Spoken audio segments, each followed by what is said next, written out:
ان کو خاص کر تنبیہ کی ہے، یہاں تک کہ بعض اوقات ان کی طرف سے مدافعت کے لیے اٹھ کھڑے ہوتے تھے۔ فرمایا پیغمبر کے خلاف منافقین کی سرگوشیاں اور سرگرمیاں اور اسلام کی راہ چھوڑ کر دوسری راہ اختیار کرنے کی کوشش کوئی معمولی جرم نہیں ہے، یہ چیز اپنی فطرت کے لحاظ سے شرک ہے، اور شرک کو اللہ تعالیٰ کبھی معاف کرنے والا نہیں ہے۔ خدا کے ہاں جھوٹی آرزویں کام آنے والی نہیں ہے، بلکہ ایمان اور عمل صالح کام آنے والا ہے۔ آیت نمبر 27 سے 30 میں فرمایا کہ جو یتیموں اور ان کی ماؤں اور عورتوں کے متعلق احکامات بیان ہوئے، ان کے متعلق بعد میں پیدا ہونے والے سوالات کے جوابات دیے گئے ہیں، اور آیت نمبر 131 سے آیت نمبر 147 میں مسلمانوں کو پوری سختی کے ساتھ اس بات کی تاکید کی کہ جو کچھ حکم دیا جا رہا ہے اس پر بے چون و چراں عمل کرو، اس سے گریز و فرار کی راہ اختیار نہ کرو، اور منافقین کی کفر دوستی سے پوری شدت کے ساتھ اظہار بیزاری کرو۔ آخر میں تنبیہ کی گئی کہ منافقین اور کفار دونوں کا ٹھکانہ جہنم ہے۔ اس کے بعد سورہ نساء کی آیت نمبر 148 سے سورہ نساء کے بالکل آخر تک اس صورت میں ایک اسلامی معاشرتی ادب سکھایا گیا تھا کہ ایک دوسرے کو دعائیہ کلمات سے مخاطب کرو۔ فرمایا اللہ تعالیٰ نے جب تمہیں سلامتی کوئی دعا دی جائے تو تم بھی سلامتی کی اس دعا سے بہتر دعا دو، اسی کو لوٹا دو۔ یعنی اگر کوئی کہے السلام علیکم تو کہو السلام علیکم ورحمۃ اللہ، اور اگر کوئی کہے السلام علیکم ورحمۃ اللہ تو کہو السلام علیکم ورحمۃ اللہ وبرکاتہ۔ تو یہ فرمایا جا رہا ہے کہ تعین اشخاص کے ساتھ برائی کا اظہار صرف مظلوم کے لیے جائز ہے۔ جہاں سے چھٹا پارہ شروع ہوتا ہے تو وہاں پر اونچی آواز بلند کرنا، اپنے حق کے لیے مطالبہ کرنا وہ شخص کر سکتا ہے جو مظلوم ہے، اس کے لیے جائز ہے۔ دوسروں کے لیے اللہ تعالیٰ اس کو پسند نہیں فرماتا۔ لا يحب اللہ الجہر بالسوء من القول الا من ظلم۔ اور پھر اس کے بعد اہل کتاب کے بارے میں کہا گیا کہ یہ جو یہودی ہیں یا نصارہ یہ کافر ہیں، کیونکہ بعض لوگ کہتے تھے یہ بھی تو اللہ کو مانتے ہیں، ان کا تو اللہ پر ایمان ہے، وہ اپنے لحاظ سے عبادت بھی کرتے ہیں، آخرت کو مانتے ہیں، ساری چیزوں کو مانتے ہیں، لیکن وہ حضرت محمد صلی اللہ علیہ وسلم کی رسالت کو تو نہیں مانتے، وہ دین اسلام کو تو نہیں مانتے، لہذا اس لیے وہ کافر ہیں۔ ان کے کفر میں کسی کو کسی قسم کا شک نہیں ہونا چاہیے، حتیٰ کہ جو مسلمان کسی یہودی یا عیسائی کو کافر نہیں کہے گا وہ خود کافر ہو جائے گا۔ یہ مسلمہ قاعدہ، من لم یکفر الکافر فہو کافر، جو کسی کافر کو کافر نہ کہے وہ خود کافر ہو جاتا ہے۔ اس لیے یہود و نصارہ کے کفر میں کسی کو شک نہیں ہونا چاہیے۔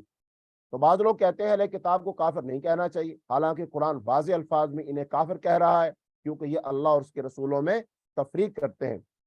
پھر اہل ایمان کا طرز عمل، تو اس کے بالکل برعکس اہل ایمان کا طرز عمل بتایا گیا کہ وہ اللہ اور اس کے رسولوں پر ایمان لاتے ہیں اور ان میں کسی قسم کی تفریق نہیں رکھتے، ایسے لوگوں کا اجر اللہ کے ہاں محفوظ ہے۔ پھر اس کے بعد آیت نمبر 153 سے آیت نمبر 162 میں فرمایا ان آیات میں اہل کتاب یہود و نصارہ کو تنبیہ ہے، اور یہ تنبیہ اتنی سخت اور شدید ہے کہ لفظ لفظ سے اللہ عز و جل کا غیظ و غضب وہ ظاہر ہو رہا ہے، اور پوری یہ آیات جو ہے ایک تقریر کی مانند ہے، پوری تقریر از ابتدا تا انتہا صرف فرد قرار داد جرم پر مشتمل ہے، اور کلام کے جوش اور روانی کا یہ عالم ہے کہ بات شروع ہونے کے بعد یہ متعین کرنا مشکل ہوتا ہے کہ کہاں جو ہے ختم کہاں ہوئی۔ اس قسم کے پرجوش اور پرغضب کلام میں عموماً وہ جو اللہ تعالیٰ کا جو انداز ہوتا ہے، اللہ تعالیٰ اس میں سے مدعی جو اصل مدعا ہوتا ہے اس کو بیان کرتے ہیں، باقی چیزوں کو چھوڑ دیتے ہیں۔ تو اب ان یہود کے ایسے کون سے جرائم ہیں، ان کے وہ ایسے کون سے کام ہیں جن سے اللہ نے ناراض ہو کر اس قدر غضب کا اظہار فرمایا اور سخت الفاظ میں ان کو تنبیہ کی ہے۔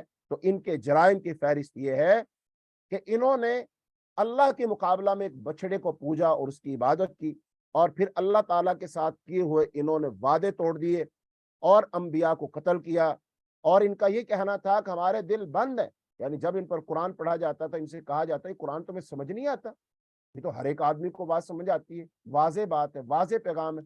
یہ کہتے تھے نہیں نہیں ہمارے دل بند ہے، ہمارے دلوں کو اللہ تعالیٰ نے غلاف میں محفوظ کیا ہوا ہے۔ نعوذ باللہ کہنا ہی چاہ رہے تھے کہ ایسی باتیں ہمارا دل قبول نہیں کرتا، ہماری ایسی غلط باتیں ہمارے دل نہیں سنتے، محفوظ ہیں۔ پھر مریم علیہ السلام پر انہوں نے بہتان لگایا، پھر مسیح علیہ السلام کو انہوں نے قتل کا کہ ہم نے ان کو قتل اس کا دعویٰ کیا، اور پھر وہ سود خور یعنی سود رہتے۔